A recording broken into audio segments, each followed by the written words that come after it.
Subscribe करें historical TV India YouTube channel को और दबाएं इस बेल आइकन को ताकि आने वाली वीडियोस की अपडेट आपको मिलती रहे। दोस्तों, माना जाता है कि मुगलिया सल्तनत का आखिरी ताकतवर बादशाह औरंगजेब था, जिसकी वर्ष 1707 में मृत्यु के बाद मुगलिया सल्तनत डगमगाने लगी थी। मराठा एम्पायर अपने चरम पर था, मगर दिल्ली के आसपास के इलाकों में जाटों, अवध के राजाओं और नवाब का शासन अब भी कायम था, जिसकी वजह से मराठा दिल्ली के तख्त तक नहीं पहुंच पाए। लेकिन औरंगजेब ने अपनी पूरी जिंदगी मराठाओं को कुचलने में बिता दी और इसी वजह से मुगल खजाना लगभग खाली हो चुका था। और तो और मुगलों की कई रियासतों पर अब उनके उत्तराधिकारी जागीरदार ही सुल्तान बन बैठे थे। इसलिए इन रियासतों से नजराना तो आता था, लेकिन अब वो बस एक औपचारिकता रह गई थी। दोस्तों, औरंगजेब के जाने के बाद मुगल तख्त को बहादुर शाह जफर ने संभाला। वो अच्छे प्रशासक थे। उन्होंने औरंगजेब के द्वारा की गई गलतियों को सुधारने की कोशिश की, लेकिन उनके पास उतनी ताकत नहीं रह गई थी कि वो अपने पुराने बादशाहों की तरह राज कर सके। दोस्तों, बहादुर शाह जफर के 6 बीवियां और कई बच्चे थे, जिनमें से आज हम उनके 2 बेटे मिर्जा जवान बख्त और मिर्जा शाह अब्बास की कहानी आपको बताएंगे। तो दोस्तों, मुगल शासनकाल के आखिरी दिनों की पूरी कहानी जानने के लिए इस वीडियो को आखिर तक जरूर देखिएगा। दोस्तों, बात दरअसल ये थी कि मराठा दिल्ली चाहते थे, लेकिन पानीपत के तीसरे युद्ध में हार के बाद उनकी शक्ति कमजोर हो गई और उसके बाद पूरे हिंदुस्तान में जितने भी साम्राज्य थे उनमें भी वही कमियां थी जितनी मुगल सल्तनत में थी। इसलिए किसी ने भी बहादुर शाह जफर के साथ युद्ध नहीं करना ही बेहतर समझा, क्योंकि उसमें उनका ही नुकसान होता। अंग्रेज उस वक्त तक एक एक करके पूरे भारत में अपना कब्जा जमा चुके थे और जहां नहीं जमा पाए थे वहां पहले व्यापार ले जाते और उसके बाद सेना उस राज्य के प्रशासनिक मामलों में दखल देती और फिर मौका पाते ही फूट डालो, राज करो या हड़प नीति से उस राज्य पर कब्जा कर लेती। दोस्तों, वर्ष 1850 के दशक में अंग्रेजों का भारत में कब्जा किए लगभग 100 साल हो गए थे और ईस्ट इंडिया कंपनी का कारोबार अपने जोरों पर था।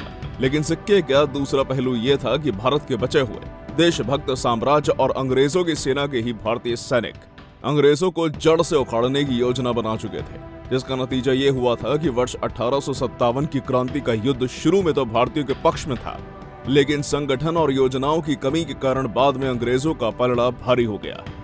इस युद्ध में क्रांतिकारियों ने दिल्ली में बहादुर शाह जफर को अपना राजा माना था, लिहाजा क्रांति के खत्म होने के बाद अंग्रेज बहादुर शाह जफर और उनके परिवार, जिसमें उनकी बीवी और बच्चे भी थे, को अपनी गिरफ्त में लेने के लिए किले पर पहुंचे और उन्हें गिरफ्तार कर लिया।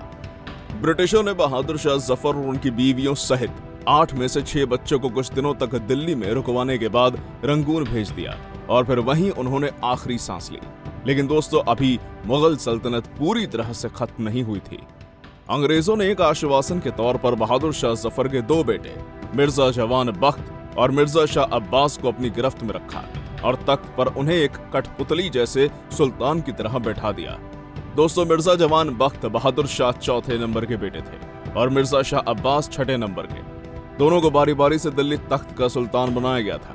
हालांकि इनकी सुल्तानी बस नाम मात्र की रह गई थी, क्योंकि सारा कारोबार, शान और शौकत और पैसा पहले ही खत्म हो चुका था और जो भी नई कमाई होती अंग्रेज उस पे हक जमा चुके थे।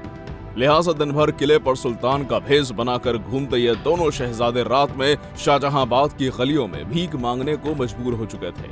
इनके परिवार की महिलाएं अब आम महिलाओं की तरह घरों में काम करती, लेकिन फिर भी लोग उनका सम्मान करते, उन्हें पैसे देने के बाद भी सलाम किया करते।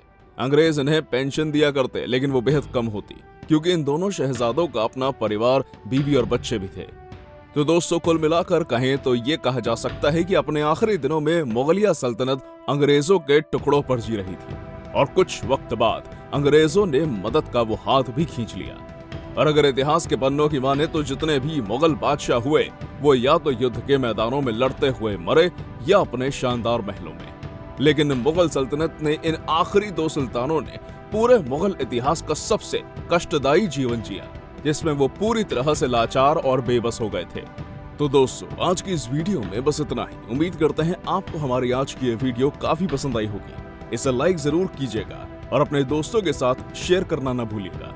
आपसे ऐसे ही एक और रोमांचक वीडियो के साथ जल्दी होगी मुलाकात। तब तक के लिए अपना ख्याल रखिएगा। वीडियो देखने के लिए धन्यवाद।